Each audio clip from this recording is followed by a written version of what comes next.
नमस्कार। कुछ दिनों के ब्रेक के बाद माहौल क्या है लेकर एक बार फिर मैं हाजिर हूँ। बहुत दिनों बाद छुट्टियों के दिल्ली में लौटा तो सीधे कनॉट प्लेस ही चला आया। आज भारतीय जनता पार्टी का 2 दिवसीय राष्ट्रीय सम्मेलन अधिवेशन खत्म हुआ। उसमें प्रधानमंत्री नरेंद्र मोदी ने कहा कि अकेले भारतीय जनता पार्टी को 370 सीटें पानी होंगी 2024 में, तब जाकर एनडीए का 400 का आंकड़ा पार होगा। उधर कांग्रेस पार्टी के अकेले नेता और जिनके कंधों पर कांग्रेस का केंद्रीय नेतृत्व पूरा मध्य प्रदेश उनके कंधों पर था, कमलनाथ पिछले चुनाव में मुख्यमंत्री बने थे, इस बार भी चुनाव में मुख्यमंत्री का चेहरा थे। कमलनाथ अपने लाव लश्कर के साथ दिल्ली आ गए हैं। माना यह जा रहा है कि उनके बेटे भारतीय जनता पार्टी में शामिल होंगे। हो सकता है कमलनाथ भी हों। उनके तमाम नज़दीकी विधायक और कुछ बड़े शहरों के महापौर भी आए हैं।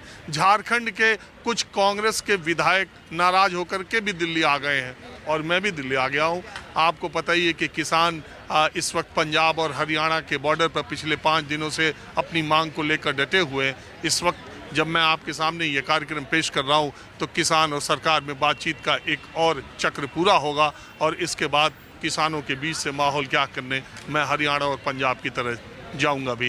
बहरहाल इन सारे मुद्दों पर और लोकसभा 2024 के पहले भारतीय जनता पार्टी अगर इतनी ही ताकतवर है तो फिर धीरे धीरे कांग्रेस मुक्त भारत भले न हो रहा हो, लेकिन बीजेपी कांग्रेस युक्त होती जा रही है। तमाम दलों के नेता बीजेपी में आ रहे हैं और उनको वो तहे दिल से स्वीकार भी कर रही है। तो इस सब के पीछे देश का आम आदमी क्या सोचता है और 2024 में दिनों दिन विपक्ष कमज़ोर होता जा रहा है और भारतीय जनता पार्टी मजबूत होती जा रही है या ज़मीन पर सच्चाई कुछ और है। मैं यहाँ कुछ लोगों के साथ, आप अपना नाम बताइए। मेरा नाम तो गुरविंदर है। हाँ, गुरविंदर। आप क्या करते हैं? मैं तो अपना सोशल वर्क है अपना। हाँ, सोशल वर्क है, एनजीओ है। तो हम लोगों के स्कूल के ज़माने में नारा लगता था सोशल वर्कर बेस्ट कैरेक्टर। हाँ, नेता के बारे में। तो अभी आज के सुनो, आज के नेता सोशल वर्कर हैं? नहीं है, आज के कुछ भी नहीं है। हाँ? नहीं है।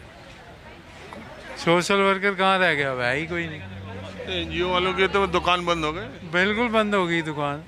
हाँ? कोई फंडिंग नहीं मिलती। मोदी सरकार ने एनजीओ पर बहुत नकेल कसी। हाँ। हाँ? ठीक किया गलत? हाँ, गलत भी करा, ठीक भी करा, दोनों बातें हैं। क्या कह सकते हैं। बहुत उदास लग रहे हैं आपको भी। रुक गया सब मामला क्या? हाँ, सबका ही हुआ है। अरे वो तो 370 लाने को बोल रहे हैं, 400 सीट। नहीं, मैं नहीं। हाँ जी, लखनऊ में आपसे मुलाकात हुई थी, आपका शो रेगुलर देखते हैं। अरे यार अभी देखो हमने शुरू किया 2 लोगों से बातचीत करना, यहीं से उठ के भाग गए, शुरू बोनी ही खराब हो गई। तो आप बताइए, आप कहाँ से आए? सर कानपुर से हूँ। आप बताइए देश के माहौल के बारे में क्या सोच रहे? सर स्थितियाँ गंभीर हैं। किस बात की? देश का अन्नदाता जो इतनी मेहनत करके सुबह 3-3, 2-2 बजे जग के खेतों पे आज पानी लगाता है, जो उम्मीद रखता है कि मेरा बेटा आगे जाके फ़ौज में भर्ती होगा, चाहे अग्निवीर योजना ले लीजिए, चाहे किसानों की स्थितियों के बारे में आप पता कर लीजिए। पूरा किसान आज देश का अन्नदाता सरहदों पे जो ये सिंधु बॉर्डर लगा, देश का तो नहीं है सर। मेनली जहाँ हम जो कहते हैं जो मेन प्रोडक्शन वाले एरिया, जैसे आप पंजाब का ले लीजिए, हरियाणा का किसान हो गया, और आपका जो है जल्द ही हमें लग रहा है उत्तर प्रदेश से भी इस तरह की एक लॉ जगेगी। तो हो सकता है शायद जो ये सोई हुई सरकार है, किसान अपनी बात उन तक रखने में और सरकार को मनवाने में सफल होंगे कहीं ना कहीं। आपको लगता नहीं कि चुनाव के ठीक पहले ये किसानों का आंदोलन भारतीय जनता पार्टी या मोदी सरकार के खिलाफ एक रणनीति भी है? सर हो सकता है ये रणनीति के तहत भी हो सकता है, लेकिन मुझे नहीं लगता है जो आम किसान होता है उसको इतनी फुर्सत है कि वो अपने खेत के अलावा कहीं कुछ सोच सके। जब तक उसके असल मुद्दों पर उसको लाभ नहीं मिलेगा तभी वो आगे उग्र होता है इस वजह से। और अभी भी वो उग्र नहीं है, वो अपनी बातों को सिर्फ रख रहे हैं। ये जो काले कानून आए थे उनके विरोध में उनका विरोध प्रदर्शन हुआ, उनका विरोध किया गया, आज वो वापस हो चुके हैं और पुनः जो वादे किए गए थे वादे पूरे नहीं हुए, इसीलिए किसान आज फिर से इन मुद्दों को जो है उठा रहा है आप सब सरकार के समक्ष।